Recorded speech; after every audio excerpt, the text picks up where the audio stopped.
Praise the lord. యేసుక్రీస్తు ప్రభుల వారి అతి శ్రేష్టమైన నామంలో మీ అందరికీ శుభాభివందనాలు తెలియజేస్తున్నాను. వాక్య భాగంలోనికి వెళదాం. సామెతల గ్రంథము 3:33 వచనాన్ని చదువుకుంటున్నాం. భక్తిహీనుల ఇంటి మీదకి యెహోవా శాపము వచ్చును, నీతిమంతుల నివాస స్థలమును ఆయన ఆశీర్వదించును. ఇక్కడ ఇద్దరి గృహాల గురించి పరిశుద్ధాత్మ దేవుడు మనకి నేర్పించాలని ఆశపడుతున్నాడు.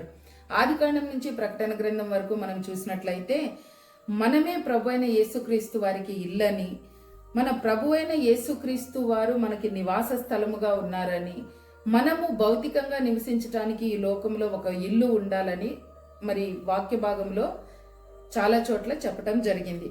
మరి 2 కొరింథీ పత్రిక 5వ అధ్యాయంలో పౌలు గారు అంటారు కదా, మరి మనం నివసించే మన ఇల్లు ఒక రోజు శిథిలమైపోతాయని, మన శరీరం అనే ఈ గుడారము చనిపోతుందని మర్మయుక్తంగా మాట్లాడతారనమాట. ఇక్కడ మనం చూస్తే నీతిమంతుల ఇల్లు ఆశీర్వదించబడుతుంది అని చెప్పానని వాక్య భాగం సెలవిస్తూ ఉంది. మరి చాలా మందిని నాకు తెలిసిన వారిని నేను చూస్తే ఇల్లు కట్టుకుంటారు కానీ ఆ ఇళ్లలో నివాసం ఉండరు. ఎంతో కష్టపడి డబ్బులు కూడబెట్టుకొని ఇల్లు కట్టుకుంటారు, అందంగా ఎక్కువ ఖర్చు పెట్టి కట్టుకుంటారు కానీ చాలా మంది ఆ ఇళ్లలో నివాసం ఉన్నట్లుగా లేదనమాట. మరి యేసు ప్రభుల వారు చెప్తారు కదా, మరి భక్తిహీనుని ఇల్లు విడవబడుతుందని, భక్తిహీనుని ఇల్లు పాడుగా మార్చబడుతుందని, మరి భక్తిహీనుని ఇల్లు నిలవదు అని వాక్య భాగంలో చాలా చోట్ల చెప్పబడింది. అయితే నీతిమంతుని ఇల్లు దేవుని చేత ఆశీర్వదించబడుతుంది అని చెప్పానని వాక్య భాగం సెలవిస్తుంది. మన ఇల్లు ఎలా ఉండాలి? ఆశీర్వదించబడిన ఇండ్లుగా ఉండాలి. మొదటి దినవృత్తాంతాల గ్రంథం 13వ అధ్యాయంలో మరి ఒబేదెదోము అనే ఒక అతని ఇంటిలో నిబంధన మందసము 3 నెలలు ఉండటాన్ని బట్టి ఆ ఇంటి వారందరూ మరి ఆ వారి సొత్తు అంతటిని కూడా దేవుడు ఆశీర్వదించినట్లుగా అక్కడ రాయబడింది. హల్లెలూయా. మరి ఎవరి ఇల్లు అయితే ఆశీర్వదించబడాలని కోరుకుంటున్నారో, నిజంగా మరి దేవుని నిబంధన మందసముని ఇంట్లో నువ్వు ఉంచుకున్నట్లయితే ఖచ్చితంగా నీ ఇల్లు దీవించబడుతుంది. హల్లెలూయా. కొంతమంది మాతో అంటూ ఉంటారు, అమ్మ ఇల్లు అయితే అందంగా కట్టుకున్నాము, మంచిగా కట్టుకున్నాం, కానీ ఆ ఇంట్లోకి వెళ్ళినప్పటి నుంచి ఎప్పుడు ఏదో ఒక రోగాలు, మరి ఎప్పుడు అసమాధానము, ఎప్పుడు ఏదో ఒక ఖర్చులు అని చెప్పానని వాళ్ళు మరి దీని వాస్తు సరిగా ఉందో లేదో చూడండి అని చెప్పి చెప్తా ఉంటారు. అలాంటిది ఏమీ లేదండి. నీతిగా మరి దేవుడు మన ఇంట్లో నివసించినట్లయితే ఖచ్చితంగా ఆ ఇల్లు ఆశీర్వాదానికి ఇల్లుగా మారుతుంది. హల్లెలూయా, హల్లెలూయా.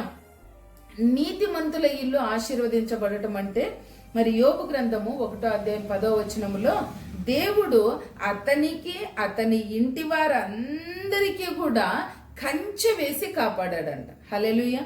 నీతిమంతుని ఇల్లు కాపాడబడుతుంది.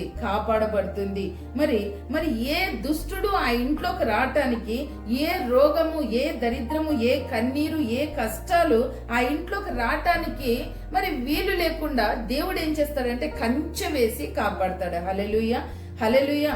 దేవుడు వేసిన కంచెను బట్టి ఆ ఇంట్లోకి మరి సాతానుడు రావటానికి అవకాశము ఉండదు.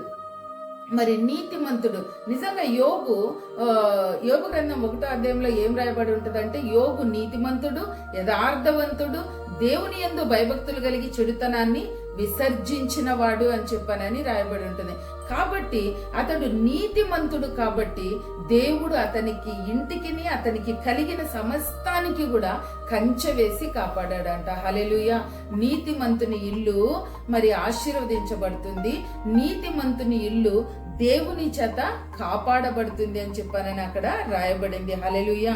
మరి ఒక ఇంట్లో కంట మత్తయి సువార్త 12వ అధ్యాయంలో 43 నుంచి 45 వరకు మనం చూసుకున్నట్లయితే ఒక అపవిత్రాత్మ ఒక ఇంటిని విడిచి వెళ్ళిపోయిన తరువాత అది నీరు లేని చోట్ల తిరుగుతూ విశ్రాంతి దొరకక అది ఏమనుకుంటుందంట, తిరిగి నేను వదిలి వచ్చిన నా ఇంటికి నేను మరలా వెళ్ళుదును అనుకుంటుందంట. ఏంది ఇది? నాకు అర్థం కాలేదు. ఎన్నో లక్షలు ఖర్చు పెట్టి ఎంతో ప్రయాసపడి మనం ఇల్లు కట్టుకుంటే సాతాన్ గాడు ఏమంటున్నాడంట, నేను వదిలి వచ్చిన నా ఇంటికి నేను మరలా వెళ్ళుదును అని చెప్పానని అంటున్నాడంట.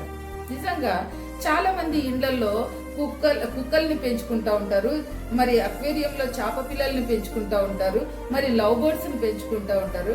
మళ్ళీ వీడు ఏమంటున్నాడు అంటే వాడు స్థిరంగా ఆ ఇంట్లో నివాసము చేస్తాడు అని అక్కడ రాయబడి ఉంటుంది. మీరు మత్తయి సువార్త 12వ అధ్యాయంలో చదువుకుంటే నిజంగా మరి ఎవరైతే భక్తిహీనులుగా ఉంటారో ఆ ఇంట్లో అపవిత్రాత్మలు రాజ్యం వెళ్తా ఉంటాయి, పరిపాలిస్తా ఉంటాయి. ఇక్కడ మనం చూస్తే నిజంగా ఆ ఇంట్లో నిజంగా భక్తిహీనుల ఇల్లు, ఆ ఇంటిని సాతానుడు పరిపాలిస్తున్నాడు అనటానికి మనం చాలా చూడొచ్చు. ఆ ఇంట్లో ఎప్పుడు చూసినా కూడా గొడవలు, ఎప్పుడు చూసినా అసమాధానం, ఎప్పుడు తాగుతా ఉంటారు. సిగరెట్లు, మద్యము, వ్యభిచారము, మరి జూదము, ఇవన్నీ కూడా అక్కడ జరుగుతూ ఉంటాయి. అపవిత్రమైన కార్యాలు, రాకూడని వ్యక్తులు ఇండ్లకు వచ్చిపోతా ఉంటారు. అయితే మరి మనము భక్తిహీనులుగా ఉండే ఇండ్లుగా మన ఇల్లు ఉండకూడదు, గాని మనము నీతిమంతులు ఉండే ఇండ్లుగా, ఆశీర్వదించబడిన ఇండ్లుగా, దేవుని చేత ఆశీర్వదించబడిన ఇండ్లుగా మన ఇల్లు ఉండాలి. హల్లెలూయా. మరి ఇక్కడ మనం చూస్తే మరి సామెతల గ్రంథము 12వ అధ్యాయం 7వ వచనంలో మనం చూసినట్లయితే భక్తిహీనుని ఇల్లు కూలిపోతుందంట, నీతిమంతుని ఇల్లు స్థిరంగా నిలిచి ఉంటుందంట. ఒకటి, నీతిమంతుని ఇల్లు ఆశీర్వదించబడుతుంది, నీతిమంతుని ఇల్లు కంచె వేసి కాపాడబడుతుంది, నీతిమంతుని ఇల్లు స్థిరంగా ఉంటుందంట. నిజంగా మరి ఆ ఇల్లు అనేకులకు ఆశీర్వాదకరముగా, దేవునికి సాక్షార్థముగా, దేవునికి మహిమకరముగా ఆ ఇల్లు ఉంటుందంట. యేసయ్య ఉండే ఇల్లంట కొండ మీద కట్టబడిన పట్టణము వలె ఉంటుందంట. యేసయ్య ఏ ఇంట్లో ఉంటాడో ఆ ఇల్లంట దీపస్తంభము మీద పెట్టబడిన దీపము వలె ఉంటుందంట. హల్లెలూయా, హల్లెలూయా. అది కూలిపోదు, అది పడిపోదు. మరి మనము నివసించటానికి యోగ్యమైందిగా అది తరతరాలు నిలిచి ఉంటుంది. హల్లెలూయా, హల్లెలూయా. మత్తయి సువార్త 7వ అధ్యాయము 21 నుంచి 24 వచనాలు మనం చదువుకుంటే అక్కడ 2 ఇల్లులు ఉన్నాయండి. 2 ఇల్లులు ఉన్నాయి. ఒకటేమో బుద్ధిమంతుడు కట్టుకున్న ఇల్లు, 2 బుద్ధి లేనివాడు కట్టుకున్న ఇల్లు. ఇక్కడ మనం చూస్తే ఒక ఇల్లేమో మరి కూలిపోయిందంట, ఒక ఇల్లేమో స్థిరంగా నిలిచి ఉందంట. ఒక ఇల్లు పడిపోయింది, భౌతికంగా ఆ ఇల్లు కూలిపోయింది. మరి ఒక ఇల్లు ఆత్మ సంబంధంగా స్థిరంగా నిలబడి ఉంది. మరి ఇంటిని గురించి దేవుడు ఇక్కడ మాట్లాడుతా ఉన్నాడు. మరి కూలిపోయిన ఇల్లు, బుద్ధి లేని వాని ఇల్లు ఎక్కడ కట్టుకున్నాడంట? ఇసుక మీద కట్టుకున్నాడంట. వాన కురిసిందంట, గాలి వచ్చి విసిరి కొట్టిందంట, ఆ ఇల్లు కూలిపోయిందంట.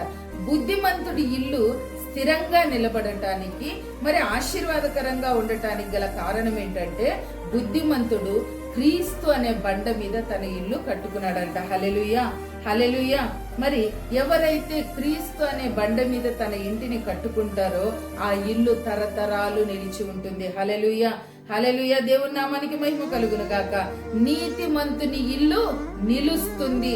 ఒకటేమో నీతిమంతుని ఇల్లు ఆశీర్వదించబడుతుంది, రెండేమో నీతిమంతుని ఇంటికి దేవుడు కంచె వేసి కాపాడుతాడు. మరి మూడవది నీతిమంతుని ఇల్లు స్థిరముగా నిలుస్తుంది అని చెప్పానని వాక్య భాగం సెలవిస్తా ఉంది. సామెతల గ్రంథం 15వ అధ్యాయం 6వ వచనంలో ఒక మాట ఉంటది, నీతిమంతుని ఇల్లు గొప్ప ధననిధి అని చెప్పానని అక్కడ ఉంటుంది. హల్లెలూయా. నీతిమంతుని ఇల్లు గొప్ప ధననిధి. నిజంగా మన ఇండ్లు నీతిమంతుని ఇల్లు లాగా ధననిధులుగా ఉంటున్నాయా? ఒక దైవ సేవకుడు అంట, అమ్మా మీ ఊరికి వచ్చాము, ఈరోజు ప్రార్థన ఉంది అని చెప్పానంటే ఆ తల్లి అంటుందంట, ఒరే అయ్యగారు వచ్చారంటరా, వెళ్ళి బండి వేసుకొని వెళ్ళి ఎక్కించుకొని రా బస్ స్టాండ్కి వెళ్ళి అని చెప్పానని అంటదంట. మరి ఆ రోజు బిడ్డ బండి తీసుకొని ఎక్కించుకొని వచ్చాడు. మరి ఒక 15 రోజుల తర్వాత, అమ్మ మేము మీ ఊరికి ప్రార్థన ఉంటే వచ్చాము, మేము 4 ఉన్నాము, మరి మీ ఇంటికి రావచ్చునా అని చెప్పానని అడిగితే, మా ఇంటికా రండి అని అంటదంట. మరి ఇంకొక 15 రోజుల తర్వాత, అమ్మ మీరు ఇల్లు కట్టుకున్నారంట కదా, మేము మీ ఇంటికి వస్తున్నాం, మేమందరం చూడటానికి, మేము 6 మంది వచ్చాము అని చెప్పానంటే, మేము ఊర్లో లేము అంటారంట. నిజంగా కొన్ని ఇండ్లు నలుగురికి పెట్టాలంటే లేమి, నలుగురు ఇంట్లో ఉండాలి అంటే ఇరుకు, నలుగురికి సంతోషంగా దేవుని ప్రేమ పంచడానికి వారికి మనసు ఉండదు. ఇక్కడ మనం చూస్తే అబ్రహాము దాసుడైనటువంటి ఎలియాజరు మరి తన కుమారుడైనటువంటి ఇస్సాక్కి మరి పెళ్లి కుమార్తెని తీసుకురావటానికి వెళ్తున్నప్పుడు మార్గ మధ్యములో బావి దగ్గర మరి ఆ ఒంటెలను పెట్టుకొని ఉంటాడు. ఆ బావి దగ్గరికి రిబికా వస్తుంది. రిబికా వచ్చినప్పుడు ఆ ఒంటెలకి ఆయనకి నీళ్ళు ఇస్తుంది. మరి నువ్వు ఎవరి కుమార్తెవి అని అంటే అక్కడ ఆమె అంటుంది కదా, నేను బెతుయేలు కుమార్తెని అని చెప్పానని అంటుందన్నమాట.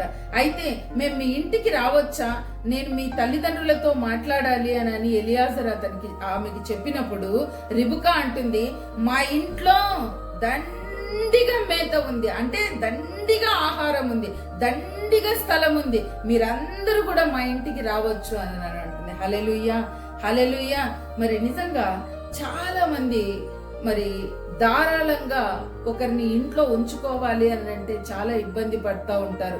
ఎందుకంటే ఆ ఇంట్లో లేమిని బట్టి, ఆ ఇంట్లో ఇరుకుగా ఉన్నదాన్ని బట్టి, ఆ ఇంట్లో సమాధానము లేకుండా ఉండేదాన్ని బట్టి చాలా మంది వారి సొంత వారిని చేర్చుకోలేకపోతా ఉంటారు. కానీ మరి ఇక్కడ రిబికా, నా ఇంట్లో నా ఇల్లు దేవుని యొక్క గొప్ప ధననిధిగా ఉంది, నా ఇంట్లో సమృద్ధి ఉంది అని చెప్పానని అంటుంది. హల్లెలూయా, హల్లెలూయా. నీతిమంతుని ఇల్లు ఎట్లా ఉండాలంటే గొప్ప ధన నిధిగా ఉండాలి. నిధి నిధి నిధి ఎట్లా ఉంటుందండి, తోడే కొద్ది వస్తూ ఉంటుంది. హల్లెలూయా, హల్లెలూయా.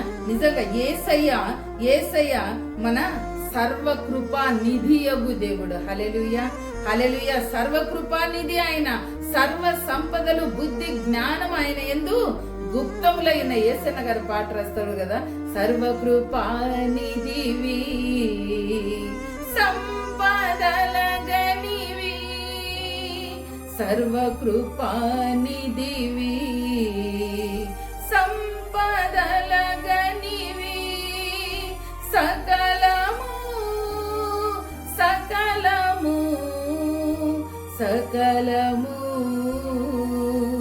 సకలము చేయగల నీవైపే కన్నులెత్తి పాడెదా. హల్లెలూయా, హల్లెలూయా. మన యేసయ్య ఎవరు? మన యేసయ్య గొప్ప ధననిధి, ధననిధి. హల్లెలూయా, హల్లెలూయా. దేవుని నామానికి మహిమ కలుగును గాక. నీతిమంతుల ఇల్లు ఆశీర్వదించబడుతుంది. నీతిమంతుల ఇల్లు కంచె వేసి కాపాడబడుతుంది. నీతిమంతుల ఇల్లు స్థిరంగా నిలుస్తుంది. నీతిమంతుల ఇల్లు గొప్ప ధననిధిగా ఉంటుంది. మరి నీతిమంతుల ఇంట్లో ఎప్పుడు సంతోషము, సమాధానము, సమృద్ధి, మరి ఆ ఇంట్లో రక్షణ సునాదాలు వినిపిస్తూ ఉంటాయి. హల్లెలూయా, హల్లెలూయా. ఈ ఇంట్లో, మన ఇంట్లో ఎప్పుడు కూడా సంతోష సమాధానాలు, రక్షణ సునాదాలు వినిపించునుగాక. మనం ఆశీర్వదించబడిన ఇండ్లుగా మన ఇండ్లు ఉండునుగాక. మనము స్థిరంగా మన ఇండ్లు నిలిచి ఉండునుగాక. మన ఇండ్లు గొప్ప ధననిధిగా అనేకులకు ఆశీర్వాదకరముగా యేసు నామములో ఉండునుగాక. దేవుడు మీ ఇళ్ళన్నిటినీ కూడా మరి దీవించి ఆశీర్వదించునుగాక.